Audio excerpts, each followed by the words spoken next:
Hey, and welcome back to Tales of Reddit. Today we're going to be getting into some crazy Reddit confession stories, and we're going to be covering 6 stories here, and they're pretty crazy. And before we get into it, please like the video and subscribe to the channel, and without further ado, let's get into some crazy Reddit confession stories. Story number 1. I saw a man make love to a tree, and now I need therapy. Look, I don't know how to process what I just witnessed. I was out for my usual evening walk, minding my own business, when I saw this guy aggressively humping a pine tree. At first, I thought he was just really into nature. Maybe a dedicated tree hugger? But no, this man was passionately grinding against the bark, whispering things I couldn't quite hear, but I swear I caught the words minx and sap queen. I wanted to walk away, pretend I never saw it, but like a car crash, I just couldn't look away. Then it got worse. He licked the sap. Not a little taste, not a casual curiosity lick. Full-on French kiss with tongue action. I saw him smack his lips like he was savoring a fine wine. The final straw? He, finished. Right there. On the ground. Like some sort of twisted nature documentary gone horribly wrong. And then he patted the tree, like a satisfied lover, said, "Drink up, baby," and walked away like he just closed a business deal. I haven't been the same since. The tree looks different now. Violated. I think it's leaning away from the sidewalk. I don't know who needs to hear this, but if you see a man giving a tree the business, just keep walking. Save yourself. Story number 2. I've manipulated my husband by strategically sleeping with him. For more than 20 years, I've been married for going on 30 years. Many years ago, I realized that on the weekends, if I got up in the morning and did whatever I needed to do, made breakfast, took care of kids, cleaned, etc., my husband would just stay in bed all day and watch TV. If I wanted to take the kids somewhere, or suggested we go shopping or hiking or hang out with friends or literally anything, my husband would say he's worked hard all week and he wants to just relax, so we do nothing all weekend long. But if I started the morning by sleeping with him, shortly after we were done, he'd get up and take a shower and be ready to go conquer the world. So if I want to have a lazy day at home, I get up and do whatever I want. But if I want to go do something, I sleep with him first thing in the morning. I know I'm intentionally manipulating him, and I don't actually care because I feel like he's getting what he wants, and so am I. Story number 3. I'm slowly dying and haven't told my family, friends, or kids.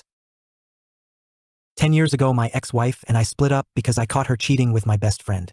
While I was moving out, she became irate that I refused to stay, and while I was bent over, picking up my clothes, she struck me 3 times with a meat tenderizer over the head, almost ending my life. After surviving, I refused to press charges because I just wanted out. We went to court for the kids, and she was awarded primary physical custody due to the judge believing the tender years clause, and I was awarded equal legal and every weekend in summer. This, of course, meant that I was paying $1,200 a month support, because after the divorce, she quit her job because, in her own words, "I'm going to make you regret walking away." Because of this, I was required to work 2 full-time jobs in order to survive. Because of this, I was surviving off excessive caffeine use. In 2019, my kidneys failed, causing my body to fill with fluid, choking off my lungs and slowly killing me. I ended up in the hospital after collapsing in court during a custody modification hearing where she was asking to take every other weekend away because she wanted to have some weekends with the kids while they were out of school. Because of the damage I put my body through, I was in the hospital for 14 days. I was unable to work because I was on oxygen and had to do dialysis. I regained some kidney function, but due to the job I had, and the fact that my lungs were literally being choked by fluid, I am supposed to be on oxygen permanently. Since I cannot work and am on disability, thus making it impossible for her to get the amount of support she was accustomed to, my ex-wife has called me 3 times a week since my hospital stay, when I don't have the kids to tell me I should end my life. I've reported her to the police, but they haven't done anything. This may be because my ex-father-in-law works for the county government and is on friendly terms with the local police. Recently, it's been getting to me. I stopped using my oxygen regularly and only take half doses of my Lasix to help with my renal disease and kidney failure. I don't want to end my life and bring shame to my kids, so I figure eventually I'll collapse and not wake up, and she will get what she wants, and my kids won't remember me as someone who gave up. Asterisk update: after talking with some of you the past couple days and realizing what's truly important, I am going to take the advice that so many of you have given. I've restarted my meds and have contacted my doctor to get an appointment for a checkup and update on my condition. I sat down today and realized that if I give up, then what's to stop her from attacking my kids next? I have contacted a couple lawyers in both family law for my state, as well as civil lawyers about finding out if I have a case for a lawsuit against her for the initial attack, as well as the constant harassment.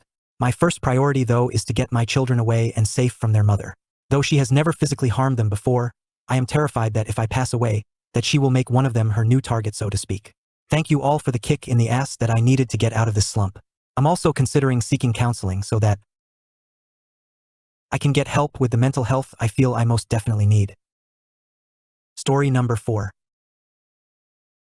I accidentally started a year-long prank war with a total stranger, and they have no idea it's me. It all started with a simple mistake.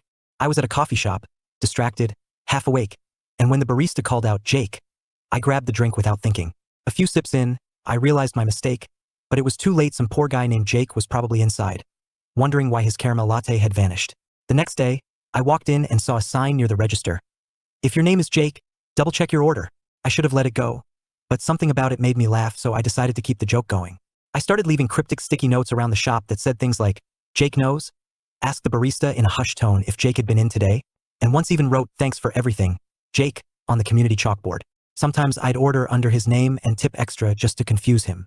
Over time, the barista started talking about Jake like he was some kind of local legend, and I have no idea if the real Jake has any clue what's going on.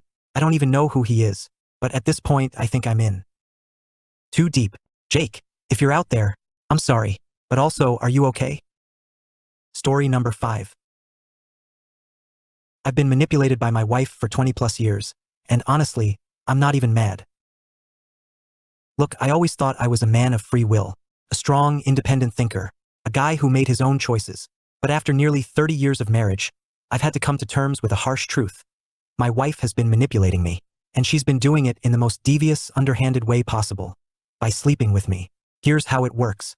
I wake up on a Saturday morning, exhausted from a week of work. My plan? The same as any hardworking man's. To stay in bed, watch some TV, and preserve my energy like the efficient, forward-thinking individual I am. But then, out of nowhere, my wife initiates intimacy. And like a fool, I fall for it every single time. The next thing I know, I'm in the shower, feeling refreshed, and suddenly I am the one suggesting we go hiking, shopping, or, God help me, spending hours at a farmer's market looking at artisanal honey. It's as if my own desires have been overridden, my body hijacked into productivity. And the worst part? Took me decades to realize it. I always thought I was just a naturally good husband, willing to participate in family outings, errands, and social events. But no, I was merely a pawn in my wife's grand scheme. A scheme where she gets both a functional, engaged partner and a satisfying sex life. The betrayal is staggering. But here's the thing, I don't actually mind. In fact, if this is manipulation, I wish all my problems in life could be solved this way. Want me to finally organize the garage? Want me to call the plumber? Want me to learn how to assemble IKEA furniture correctly instead of creatively? I am very open to negotiations. So yes, my wife has been pulling the strings all these years. And you know what? I hope she never stops. Story number 6. My dad married his dead brother's wife and basically started a whole new family. Okay, tell me if I'm crazy, but this has never sat right with me. So my dad's brother passed away 12 years ago. R.I.P., moment of silence. And instead of, grieving like a normal person, my dad took one look at his late brother's wife and said, yes, she'll do. 1 year later, he married her. Like, my uncle wasn't even cold in the ground before my dad swooped in like some replacement. And this wasn't some tragic, love against all odds situation. Nope, my dad was already very much married to my mom. Now you'd think, managing 2 families must be hard. Guess what? He didn't. He packed up my mom, me, and my siblings, we were all under 10 years old, and shipped us to our home country like we were Amazon returns. No discussion, no debate, just poof deported from his life so he could focus on his shiny new upgrade. So now, my dad has a whole new family with his late brother's wife, which is still so weird to me, and they have like 3 kids together plus the ones she already had with my uncle. I, on the other hand, have never even met them. Half-siblings and step-siblings. I don't know what they look like. They could walk past me in the street and I just assumed they were random civilians. Did he check in while we were away? Technically, yes. But it's once every 6 months or a year if I'm lucky, and even then it's the most NPC dialogue you've ever heard. I hated it. He'll call my mom, say something vague like, how's everything? And then disappear back into the void. I'd have a better chance of being contacted by the IRS than getting an actual father-son conversation with this man. I hope you enjoyed, and please subscribe and like the video and comment what your favorite story was. Let me know what you'd like to see in the future. And thank you so much for watching, and I'll see you next time. Bye.